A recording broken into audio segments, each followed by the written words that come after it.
I want to be a jerk. Just kidding, I don't. You know what? Oddly enough, Italian music was not played. That's something I discovered off YouTube. A lot of darker things. A little emo moment. I was like, I want you to be under this red light. I want you to lick this knife, and I'm only going to photograph your tongue. Everyone gets hiccups. It's how else are you going to learn? Except I had to do those hiccups on national television. Right? Yeah. So that was fun. There's a runway right now in my interview.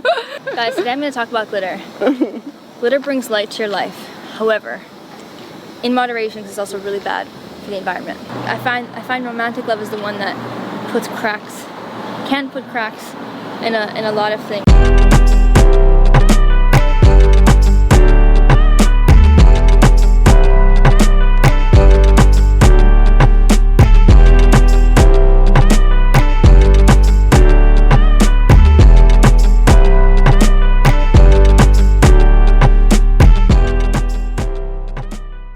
Hi, this is Lauren Engel of Sidewalk Talk. Today I'm here with BETTA LEMME. Hi. So cute. So you were born in Montreal? Born in Montreal. Or your parents born there as well, or were they born in Italy? Born in Montreal. Well, some of the siblings were born in Italy. Got a lot of siblings, got a lot of aunts and uncles. It's a big family. So was it your grandparents who moved to Canada, or? Yeah, exactly. So they came a little bit later on. So growing up, Italian was actually my first language. Oh wow. But yeah, but because of school and learning French in school and such, it wasn't spoken at home as often. So I still understand it totally fluently. Most of the music I listen to is in Italian, but sometimes I can't find the words, so I'm really shy to speak in Italian. You know. But I could do just fine if I went there. So. And what careers are your parents, or when you were growing up? I was growing up, it was just like regular jobs, nothing crazy. Like what? You know, like working in what do you call it? When you manage like a building. Oh, okay. You know, like things like that. We had some like construction, which is ironic when you say I'm Italian. It's just construction, but stuff like that. Really hard workers. Really hard workers. And I came, growing up. My mom worked really hard, and I had a really beautiful family. And where do you think you got your creative side from? My creative side? Yeah. My mom has a really funky personality. She's very dry, but I think the creative, sometimes I think it's from my grandmother. She's very colorful, and I don't know, because my mom and my brother, like sometimes I'm like the alien in the family, because they're so good with like mathematics and like logistics, and I'm just like, this couch can't be here, it ruins the room. It's very different. I think that's just something that it just happens. It doesn't necessarily come from someone. If anything, maybe my dad. Oh, okay. Heard he used to draw a ton.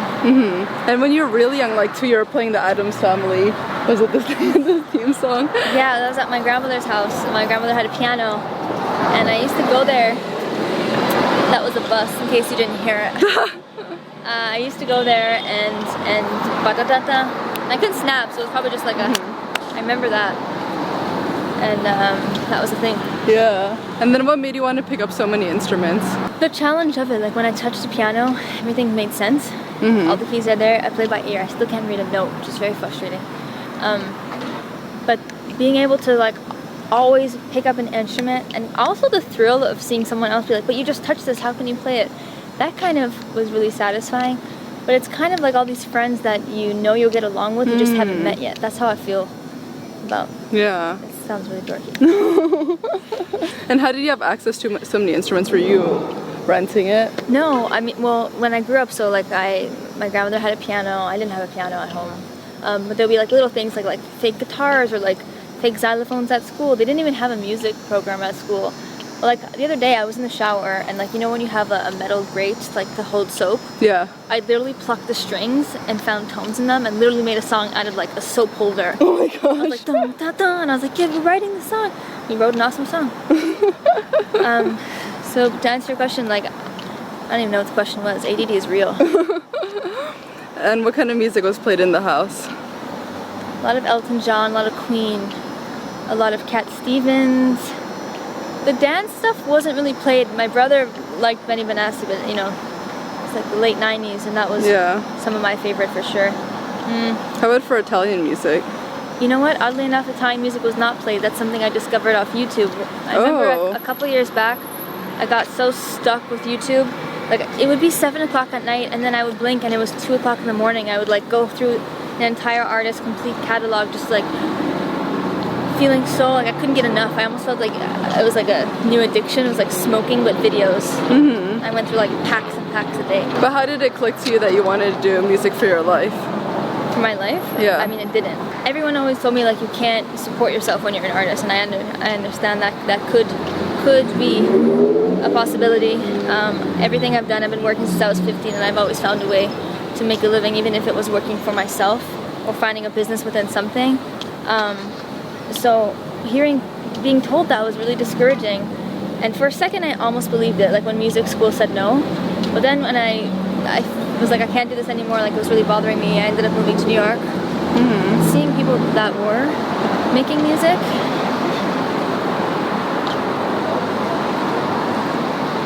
I just had to make a face right now because those guys were really funny. Seeing people in New York that were making music was like, okay, so I don't have to go to school for this, I can do this. And it is possible, and I'm going to give it my best shot. And I gave it my best shot, and that's when I put my first song up. How would you describe your personality back then when you were growing up? Growing up? Yeah. Shy. Oh, really? Yeah. I feel like you're so outgoing now. Well, now we're like just us, but I'm like so. It's easy one-on-one. Yeah. So did you like school, or? I loved school because I loved being graded. Really? I love being graded. Oh my gosh, you're the first musician I've ever interviewed that said that. Like if they gave me like an 80, I'd be like, but why? Under like what grounds? Why does this get an 80? What can be improved? And how can I make this the best paper ever? I was very competitive like that, but only with myself. Like my mom was like, all right, you passed. Cool. And I was like, no. Why is it not wonderful? Yeah. That's how I felt about it. Where do you think you got the drive from? I watched a lot of Oprah as a child. No, I don't know. I like things a certain way. I'm very particular, fastidious and precise, as Mercury says. Did you do well in all subjects too, or no? mostly Oh my God, I failed music. Like every single year, and it's just like a fluke, whatever. But they would notice that I was not reading the notes. And so I failed every single time. And then math too. I'll fail math. Unless I'm getting paid, like I don't care about math. I don't need to know like why Jimmy round around the block and what X was. Like I don't need to know. So were you good at like English and stuff then? I love writing so much. That was like a nice outlet. I love the idea of like potentially maybe writing comedy one day, or maybe even writing just updates. I like grilling people. Like a dream job would be like going into a space and like critiquing it, because I do that with myself personally, and I can do it with like environments too. That would be my favorite, because I just want to be a jerk. I want to be a jerk. Just kidding, I don't. I don't even know if you can hear me. We're on a busy street. We have to look both ways so we don't get hit. What kind of career did you have like after high school? I went to college. And I studied photography and film. And I loved it. What made you want to study photography and film? It seemed like a better option than doing socials. I knew I'd get good grades. So I was like, well, this will be easy. It's not going to take up so much work. It's creative. Yeah. And then what else? Were your parents or family chill of you doing photography? Because that's also like they're like, oh, a creative thing. Did you think you were going to be a full-time photographer, or? I mean, you want to get a tattoo? Oh my God. This place. I don't know. I just wanted to do what made me excited, and I was excelling in. That's such a school word. Yeah. I was excelling in photography. We have someone literally getting arrested right now. Oh my God. What kind of photography were you doing? Like, was it fashion photography, or it was travel? Kind of like weird abstract. Like I'd photograph water and putting dyes into water and going really, really close, and everyone else was like kind of photographing trees and people walking, which is fine. Yeah. But I've seen it before. I want to photograph things that make people go, I don't understand, what is it? You know? A lot of darker things. A little emo moment. I was like, I want you to be under this red light. I want you to lick this knife, and I'm only gonna photograph your tongue. Like, and then I'd flip it upside down, and I was like, what is this? I don't know. But it was cool, and it passed the time. And it really helped with the guilt of not being able to go to music school, because for a whole year I didn't touch a piano. I was so bummed out. I worked in a couple different fields. You're also doing modeling? Yeah, that was, I mean, it was funny. It didn't last that long. It was cool, but I did it because I knew how to work behind the camera. So I was like, let's see what it's like in front of the camera. And then from there, I became like a grandmother agent, where I started like building people's books. Like I basically just wanted to be a control freak and like do all the things at the same time. Here's barbed wire. No, I just want to do all the things. So that allowed me to travel. That allowed me to like kind of sort my thoughts and learn a little bit more about myself, which was which was the most important thing. And finally, once I was not sitting well with myself, I was like, that's it, I'm moving to New York. Didn't know anybody. Nightmare. Yeah. I moved like 5 times in the first 5 months trying to find people to write with. I finally met someone who inspired me a little bit to just give it an extra shot. So I stayed a month longer, and then I wrote Bambola. Yeah. Wait, so how did you get to New York? Yeah, I applied for a little visa. Was waiting for it to be accepted, and I was kind of like Airbnb-ing, which was a nightmare. Or just renting rooms. It was month to month. What kind of jobs were you working? I did people's socials for a while, actually. Oh, so you're a social media consultant? Actually, yes. I was doing a lot of things. I was a grandmother agent for some models that were doing really, really well. And I was doing... Was it part of an agency in New York that you were working with, or just yourself? No, everywhere. So I was placing them with like different... Oh, okay. But with the company that you were working for, or you were just working for yourself? Yeah. Like you scouted these girls? Yeah. That's so cool. Girls and guys, and had lovely relationships with them. It was kind of just like, even if we were talking for like a year or two, only when they were ready, I would place them. How old were you? This is so cool. Such an entrepreneur. Quite young. Quite young. I mean, it's like 5-6 years ago. Oh my gosh. And then for the socials, it was kind of like that was a result of New York, because I had no idea how expensive New York was going to be. And I'd meet some people and I'd see their socials, and at one point I was like, yo, this is not good. I'd love to help you. And they're like, you do this? I was like, yeah. That's so smart, because you can shoot also, so you can do all the content for them. Yeah. And then you're good at writing, you could do the descriptions. Yeah. So that was really cool. And this is all while writing Bambola and that EP. So you met Tucker like randomly? You didn't even know who he was? I had no idea. Well, he didn't even have any music out yet. Oh, this is like before they were... This is way before, yeah. This is before they put their first EP and any of their songs out, so it's like little babies. So I wrote the song with them, gave them like the dance moves for the song Awoo. I'm obsessed with Dusty Springfield, and like Dusty Springfield used to do, you know Dusty Springfield, right? She's like from the 60s, she's iconic. She used to do a lot of dancers in the 60s would do this. Yeah. I was like, guys, what if we pretend we're like a trio and we just do this? And that's how kind of choreography began being integrated in that set, which is really cool. And I love their music. They do so Did well. you already have that song in mind, or like your style in mind before meeting them, or? Well, when I feel like met them, you have such a distinct style from the onset. well, when I met them, it's funny. When I met them, it was like, again, like maybe, what, 4 years ago. I really wanted to make like 90s pop, 90s dance pop. I couldn't meet anybody to make 90s dance, so I had all these ideas with no execution. And Tucker loves 90s, so it was so cool to like see them go from their tribal to like their more of a 90s influence on the Tucker side there. I was still really struggling to find someone to do that, so I was like, you know what, I'm gonna go the Bambola route of like the orchestral Italian, which is always gonna be an influence, and then I'll, you know, the 90s a little bit later on, but I just want to move down and start releasing, so that's what I did. How did you push that song initially? I didn't want to release it in the States because it's French, English, and Italian. We had signed it to France, and... Oh, so did you already know people in the music industry? No. I had Bambola for many months before I gave it to anyone. I wanted to... The plan in my head was that it needed to be done over there, otherwise it would probably die here. And luckily I found someone who was on board with that and knew someone, and I was like, all right, let's try this out. Yeah. How did you meet them? I met them from a friend. I was asking around like crazy. I didn't know what the hell I was doing. I still don't know what I'm doing half the time. I guess it's just like a gut thing. You hope it works. What made you realize that you wanted to wait for someone before putting? I feel like a lot of artists, if it's like their first song, they just throw it on SoundCloud, on YouTube, and just after then wait for people to. It's just so saturated. It's like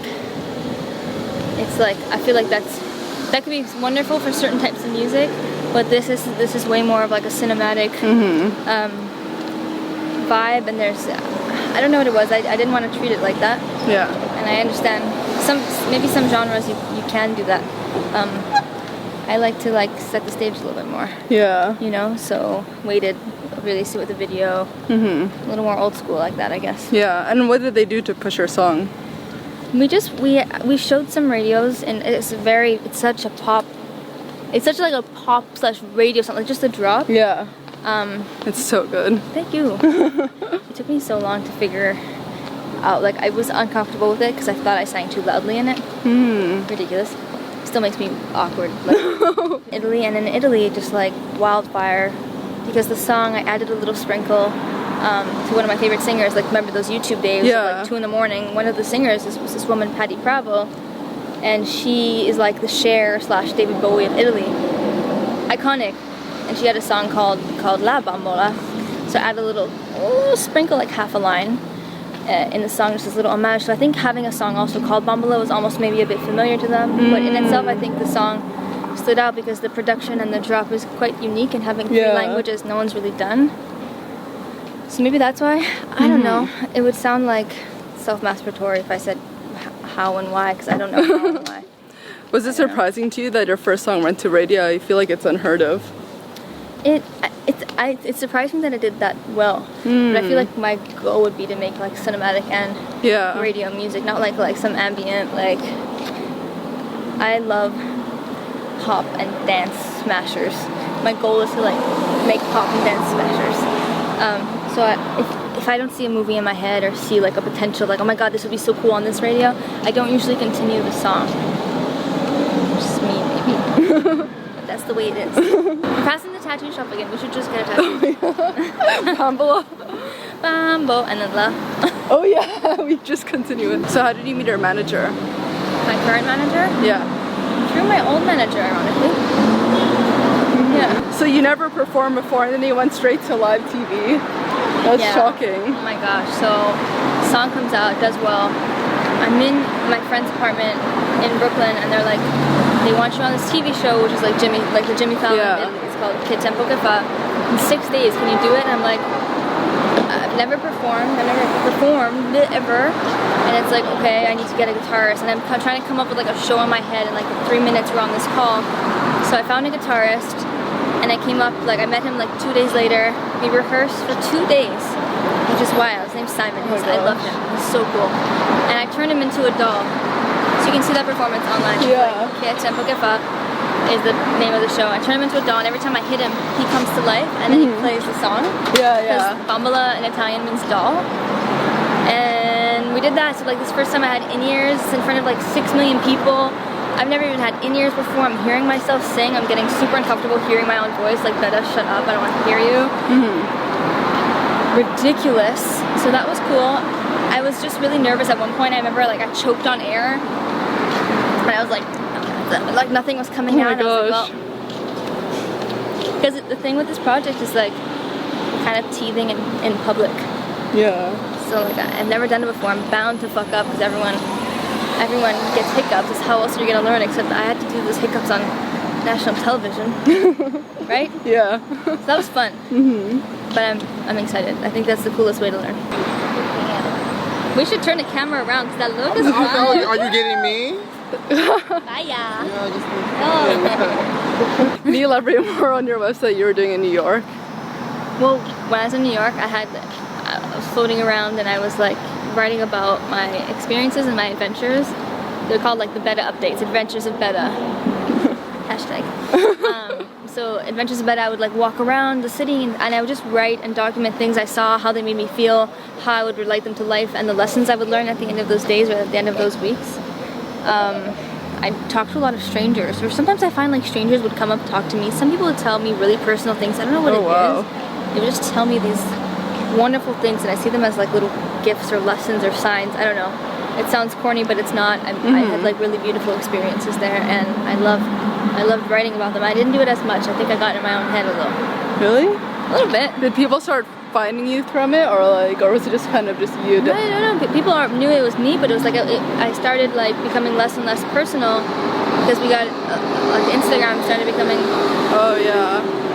Instagram started becoming like more fashion or photo based, less about captions. I don't know. I didn't even want to really talk about it. It's kind of like empty. Some of my best friends, we've met like 4 times in person, and they're like the Dominican Republic. Some of them like are in Spain, like. You know? So, well, not Spain, but like London or whatever. Yeah. So I think that was my favorite thing about these blogs, and also with the music, is like having a stranger send you a video from Iran of them singing your song when they're fucking depressed because like their government is in shambles right now, but like you put a smile on this little girl's face because you have a song about female empowerment with glitter. Yeah. Oh, it's so sweet. It's so awesome. Yeah, I love that. What do you think you learn most about talking to these strangers on the street? That we are all so much more alike than people even acknowledge, you know? Yeah. They're so like, no one talks about it, and we all have anxieties and the same worries. Granted, some countries, and depending where you are, much greater calls, much different situations, but at the end of the day, we all have similar feelings, and we're all very similar. Like, the only difference is really a language, which at the end of the day can very much be solved. What's the inspiration for your upcoming music? Joy.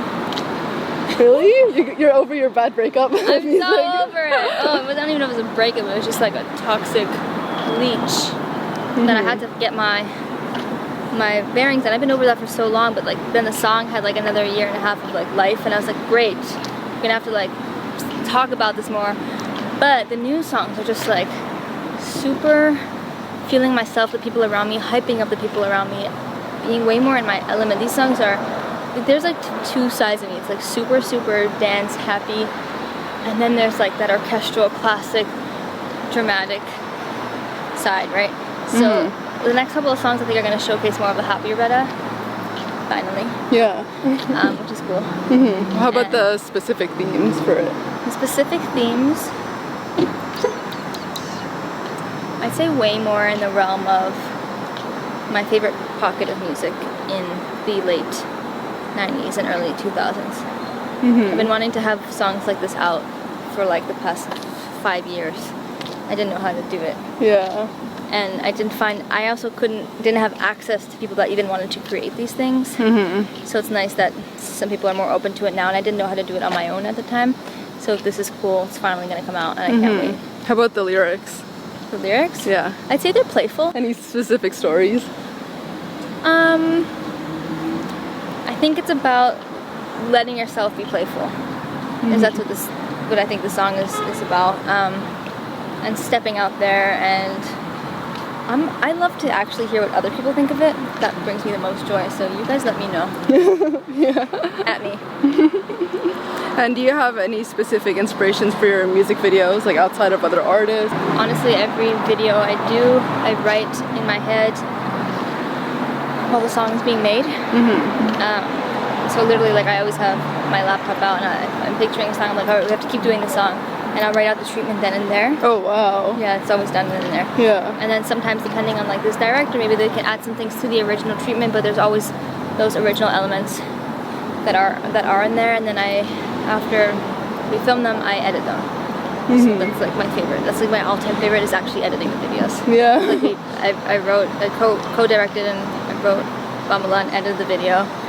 And then we did the same for Give It. Give It was different because we did so much CGI. Oh. We were working with this girl named Sam Cannon, who's like so insanely talented with all that. But like working together and learning about other people's processes, that's a whole other world, like green screen. But this next one it's the first time I've incorporated other people in a video, and seeing their excitement and like hearing them and how inspired they were at the end of the day gave me so much fuel. I was like, oh my gosh, this is the reason why I do this. This is so cool. Yeah. And I hope I could do more. How about inspiration for your style? there's a runway right now in my interview. No, again, like late 90s, early 2000s. I don't know, like if Missy Elliott had a baby with maybe Gwen Stefani, maybe, right? I mean, right now this is definitely sporting this, but I don't know, like a combination of like Sporty Spice and ginger. You know, I like pants, and they're gonna catch me in like a short dress, but like I need the glitter. You know? Right? Yeah, you're so obsessed with glitter. Where did that come from? I love all things shiny. I wanted to design shoes when I was a kid. Oh, that's cool. And just like design clothing and everything that was like, I love Liberace because he's so bedazzled. Just like finding a sparkle in people and also finding a sparkle in articles of clothing is my favorite. Just wherever the sparkle is, find the light. That's where my favorite things lie. But the Bambola video, like pouring glitter all over myself, everyone's like, oh, I have glitter on me. It's like, yeah, get it all over you. Good, like enjoy that moment. So maybe that helps, but I love the sparkles. And then do you also do a TED Talk? TED Talk with Sofi Tucker. Yeah. Yeah, I've never done like my own personal, like I'm gonna talk about life. That's difficult. It's kind of like public speaking. Yeah. Or did you like it? Was it easy I for you? love watching TED Talks. Yeah. I don't know what I would speak about if like someone gave me a podium and a stage to be like, all right, Betta, you're gonna talk about this. Like, what would you see me talking about? Glitter. Glitter. Guys, today I'm gonna talk about glitter. Glitter brings light to your life. However, in moderation, because it's also really bad for the environment. How would you say you've grown as a person compared to when you were younger? The filter seems to have disappeared. Like there used to be a filter in my mouth that would like, you know, block these, and now it's just, also, I feel like I feel a bit less guilty for asking for what I want when before I try to like tiptoe, like, is that okay? I still find myself doing it, but I'm like, why? Yeah. What am I losing? I love that. What do you think was a turning point for, I guess you just became more confident, right?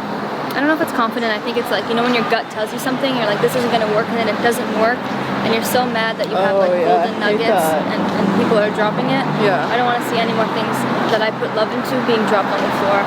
So I'll do, it's kind of like your little babies. You do anything you can to protect yourself, and that's part of what makes me now. Like, what if I can ask for it, why am I not asking for it? Yeah. You know, sometimes when I go back home, so my friends are like, Betta, like, do you need to send this plate back? I'm like, yes, because like I ordered this and I'm spending for this, and I'm spending my time here and my money here. Why not ask for exactly what you want? Like if someone makes an error, just like, you don't just like be like, oh, alright, be like, alright, thank you, but let's fix it. Yeah. You know? What would you say have been your biggest challenges so far in your life? Not dwelling about people not fixing it. Yeah. Right? You just like... Sometimes I'm just like, it's like common sense, or like I can't with people's egos. I think the biggest thing, especially starting now to meet more people in music, there's so many egos, and it's like a lot of people are just really large, older children that make a lot of decisions. And luckily, I'm in a position now where I'm working with like wonderful, beautiful people, but I'm seeing a lot of like craziness. Dealing with like politics, not just like I'm gonna release a song on SoundCloud. It's like what is the plan? I like plans, I like planning. I'm a planning person. What about you? Yeah, I feel like we're actually really similar. Yeah, like I'm meticulous. And you put a lot of love into it, and you expect love in return, reciprocation. The challenges, I don't know what the challenges have been. Trying to like not do anything on the weekends. Yeah, that's a challenge. I hate it because I have like the office constant working on Friday and Monday, and I'm like, well, what about we have these 2 extra days? Like, why can't we just make epic things? Yeah. Why does no one want to work right now? It's not work. It's like fun. What does love mean to you? So many things come to mind. I guess that I'm trying to find the word for like no matter what. Love means just like accepting someone entirely. Their faults, even if they piss you off, they're always going to have a spot for them, and you're always going to want to take care of them and have their best interest, no matter, even if they hate you and if they're mad at you, you're always going to have their best interest. There's so many different types of love, but at the end of the day, it's about enjoying all of that person and their place in your life and how they make your life better. It's kind of selfish in a way if I think of it that way, but it's like making each other's lives amplified and so much better. Yeah. That's a beautiful thing, and like it doesn't have to be romantic. It could literally be. There's like, I love this one man who was always at the same metro every day in New York, in Manhattan. He's homeless. I was like, oh my god, like, I love this guy. We had like 2-hour-long conversations. Oh, wow. He was like a little angel. It's a weird example. I don't know why that even just came up and just popped in my head. I don't know about romantic love. That's one thing I'm just like, I find romantic love is the one that can put cracks in a lot of things. It can be so strong. I think like my favorite kind of love is like love for an animal, because that is actually like the purest form of love. Like you want to like take care of this thing, make sure it's fed, make sure it's warm, make sure it's like there's never anything bad. Obviously there's no communication, but like animals are 100% pure love, and I'm obsessed. We'll just do one more round, and I think that's good. I feel like I probably sound like a valley girl saying that. I don't even have enough words. It's like it's just so much love for animals. Last question, what do you want to be remembered for? How I made people feel when they were a part of being a part of this project. I love that. This is perfect. Thank you so much. Thank you. Thank you. Bye. Also, high five. We didn't get hit by a car. I know. That was close.